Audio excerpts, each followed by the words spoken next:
En este capítulo veremos la introducción a la genética para la materia de genética y genómica nutricional de la licenciatura en nutrición clínica, periodo otoño 2021.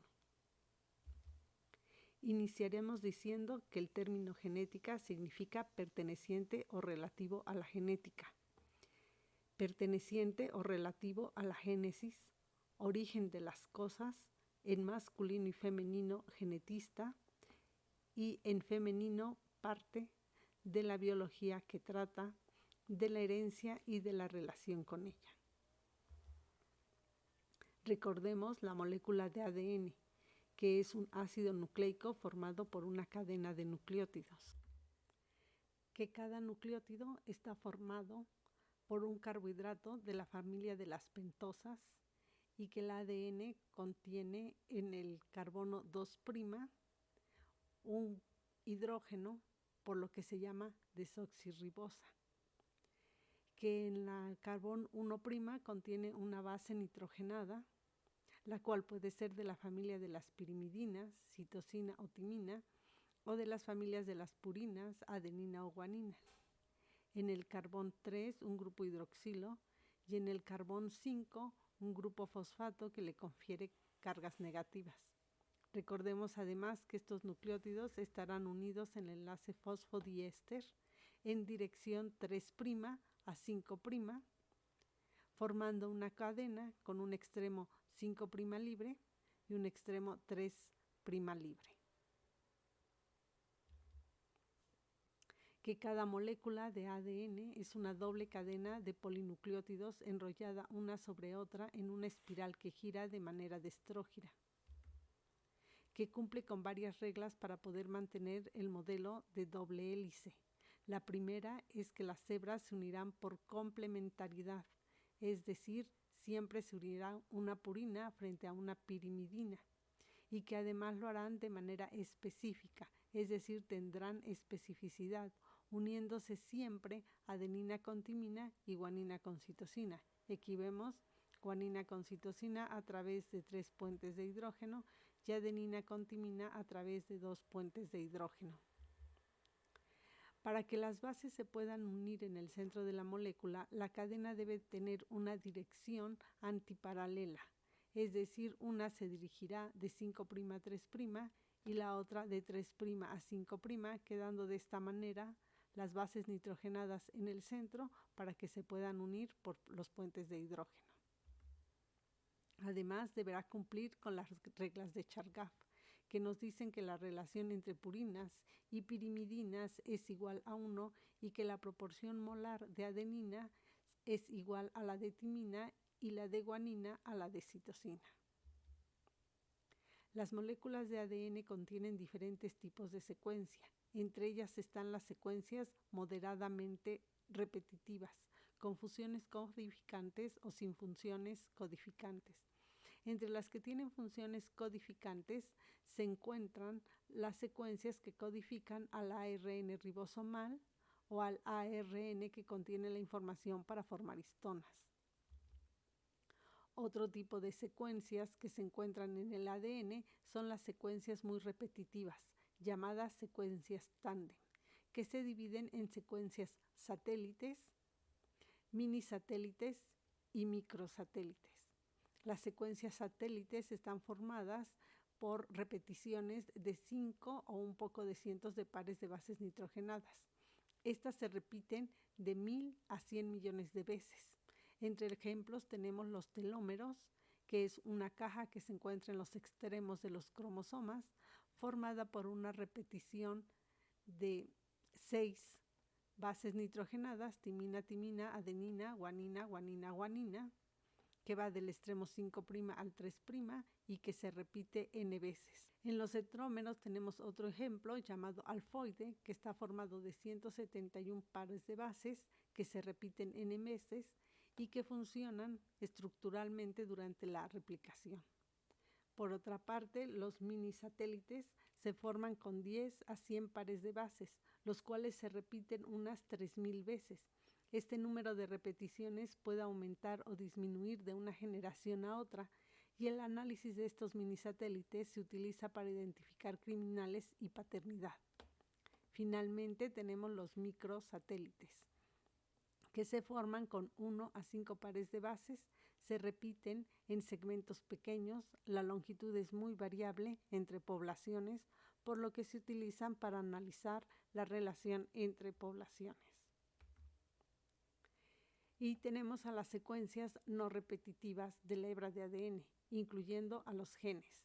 El gen, recordemos, es la unidad funcional mínima de transmisión de información genética, es decir, son segmentos de ADN que codifican para una proteína, siendo el genoma el conjunto de genes que definen una especie, es decir, es todo el material genético contenido en las células de un organismo en particular. Como recordarán, el gen está formado por exones e intrones. Y la primera base nitrogenada que forma un gen es referida como +1, mientras que su lado contrario es referido con -1. La posición de estos genes es referida por el cromosoma en el que se encuentra y la posición que ocupa en él. Aquí, por ejemplo, tenemos este gen que, si se fijan, dice locus 9q34.2. ¿Qué significa esto? Que cuando se formó el cromosoma, aquí tenemos cómo se va formando el cromosoma, el gen, llamémosle el gen A, se fue enredando, formándose primero las cuentas de collar, después las fibras de la cromatina, para formar la eucromatina, la heterocromatina y finalmente el cromosoma. Entonces, ¿dónde quedó la posición de este gen A? Una vez que se forma el cromosoma, nos damos cuenta que el gen se encuentra en el cromosoma 9, como habíamos dicho, aquí está. En la región 3, los cromosomas se dividen por regiones, ¿de acuerdo? En la región 3, en la banda 4, aquí se observa hasta abajo, la banda 4, y en la subbanda 2. Y así es como se denota. Entonces, cromosoma 9, si se encuentra en el brazo corto o en el brazo largo, en este ejemplo se encuentra en el brazo largo, en la región 3, en la banda 4, en la subbanda 2. Y entonces este es el locus o posición fija en el cromosoma. El plural es loci y el conjunto de locis nos da todo un mapa genético. Debido a que heredamos un cromosoma de mamá y otro de papá, entonces tenemos de cada uno un par, es decir, tenemos un par de genes y por lo tanto tenemos pares de cromosomas, que aquí podemos observar la posición del gen A que veíamos en la diapositiva anterior, y además vemos que los cromosomas se unen con su homólogo, es decir, cromosomas iguales, a través del centrómero, y podemos observar que quedan libres los brazos, en donde se encuentran los telómeros en los extremos, que además contiene una región llamada cinetócoro, en la cual se va a unir al uso mitótico. Recordemos que cada una de todas nuestras células contiene 22 pares de cromosomas autosomas, homólogos, es decir, iguales. Entonces vemos el 1, el 2, el 3, el 4, etc. Y además se contiene un par sexual. Las mujeres es homólogo, es decir, son 2X, mientras que los hombres son heterólogos al contener un cromosoma X y un cromosoma Y. Por lo tanto, tenemos 23 pares de cromosomas o 46 cromosomas. Las células son diploides, por ir 2N, N en el organismo humano es 23, entonces va 2 de 23. Por eso es diploide y se escribe 2N. Por lo tanto, tenemos en cada célula 2 genes del tipo A de nuestro ejemplo. A cada una de las versiones del gen se le conoce como alelo. Es decir, tenemos dos alelos de un gen. Cuando estos alelos son iguales, como podemos observar aquí en esta figura, las bases son iguales y no tienen variantes, se le va a llamar alelos homólogos. Cuando las secuencias tienen alguna variante, como podemos observar aquí, en donde ya hubo un cambio y entonces hay una variante, se le llaman alelos heterólogos.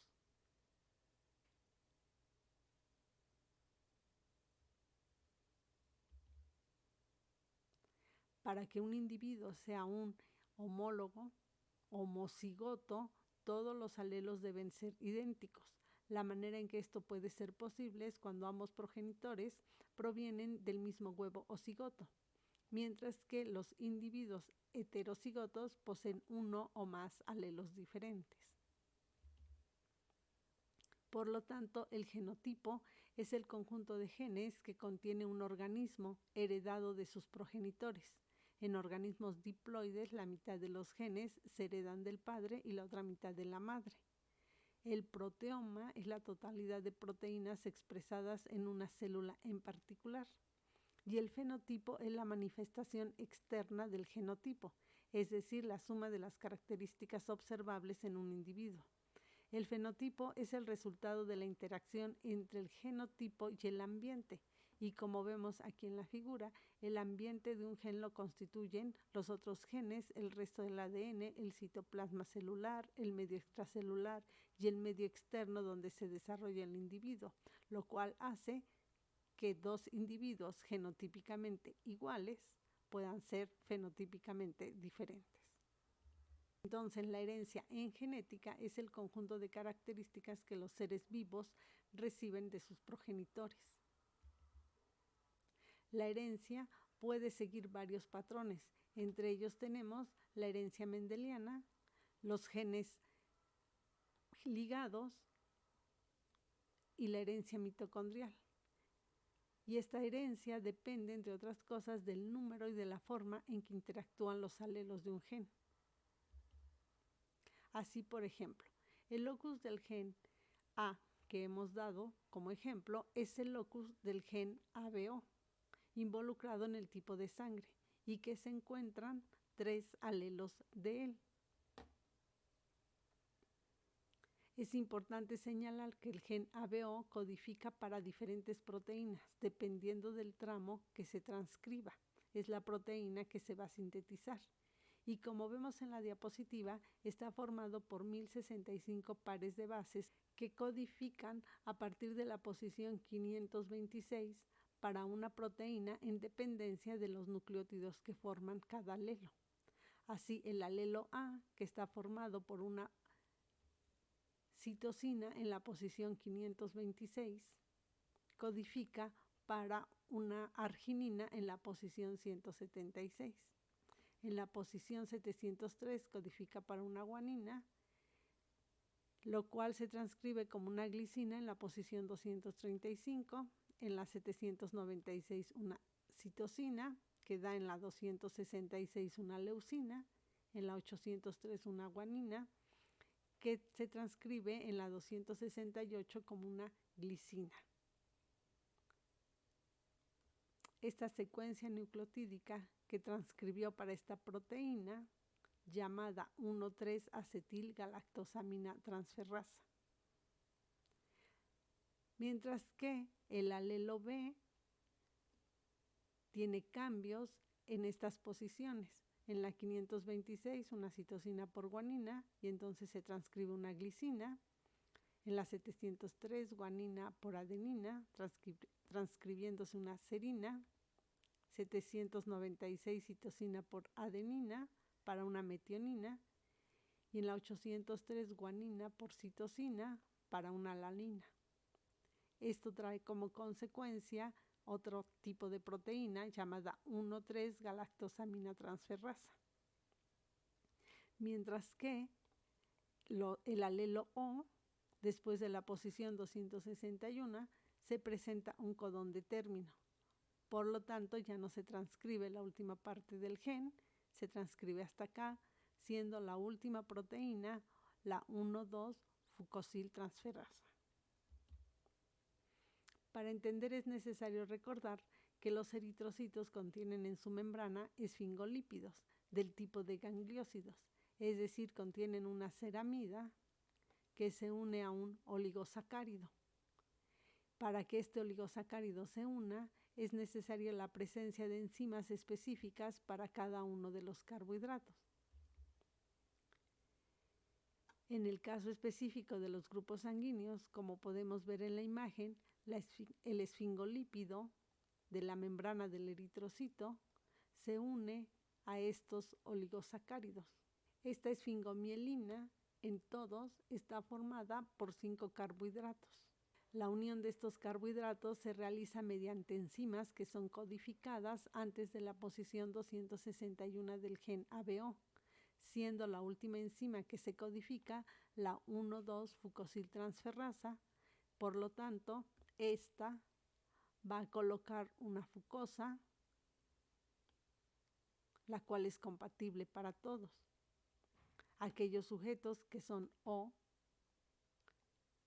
es decir, que contienen el alelo O, después de esta posición ya no van a colocar ningún otro sacárido. Mientras que los que son portadores de A y B traducen otra enzima. En el caso del tipo A, decíamos que traducen la 1,3-acetilgalactosaminotransferasa, que coloca a una N-acetilgalactosamina. Mientras que en el tipo B se va a transcribir la enzima 1,3-galactosaminotransferasa, que va a colocar una galactosa.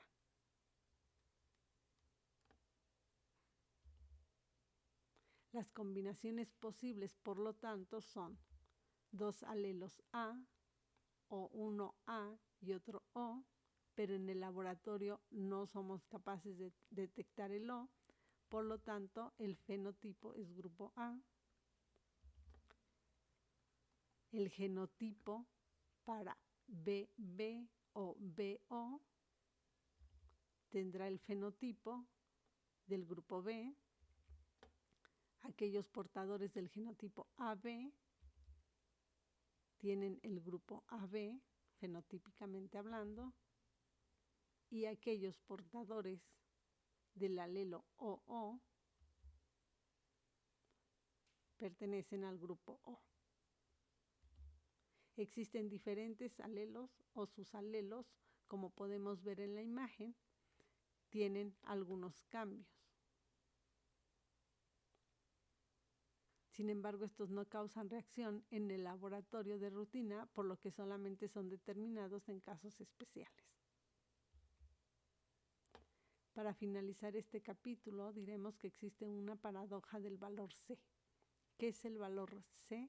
Es la cantidad de ADN que contiene un genoma haploide compuesto por un único juego cromosómico en estado G, es decir, en la fase G1. Es decir, la cantidad de ADN que contienen los 23 cromosomas humanos. La paradoja, como podemos ver en la diapositiva, es que no se asocia la cantidad del valor C, es decir, la cantidad de ADN, con la especie. Es decir, no existe una relación entre el contenido de ADN y la complejidad del organismo, o el contenido de genes que codifica cada organismo, como podemos ver en la diapositiva. Antes de irnos, es necesario aclarar que no es lo mismo una enfermedad genética que una enfermedad congénita. La enfermedad congénita es una enfermedad estructural o funcional que se desarrolla durante el desarrollo intrauterino y que se presenta en el momento del nacimiento. Puede haber consecuencias genéticas o solo factores ambientales como agentes teratogénicos, los causantes de dicha enfermedad, pero esta no fue heredada ni se heredará. Para diferenciarla pondremos 2 ejemplos. El primero es la estatosis aórtica, la cual es un defecto en el desarrollo embrionario de la válvula aórtica debido a la alteración genética en la tropoelastina. Por lo tanto, se manifiesta desde el momento del nacimiento, pero esta es una enfermedad heredada y podrá ser transmitida, por lo tanto, es una enfermedad hereditaria. Mientras que la enfermedad de Chagas, a pesar de que se pueden dañar los genes, es una enfermedad congénita parasitaria crónica causada por un protozoario flagelado, el Trypanosoma cruzi, que se transmitió durante el desarrollo fetal, pero que las alteraciones genéticas no pueden ser heredadas. Los síntomas comunes son el peso por debajo de los 2 kilogramos en los prematuros infectados, coadyuvando una mala vitalidad, flacidez, cianosis, fiebre y hepatoesplenomegalia de características persistentes con signos más reiterados.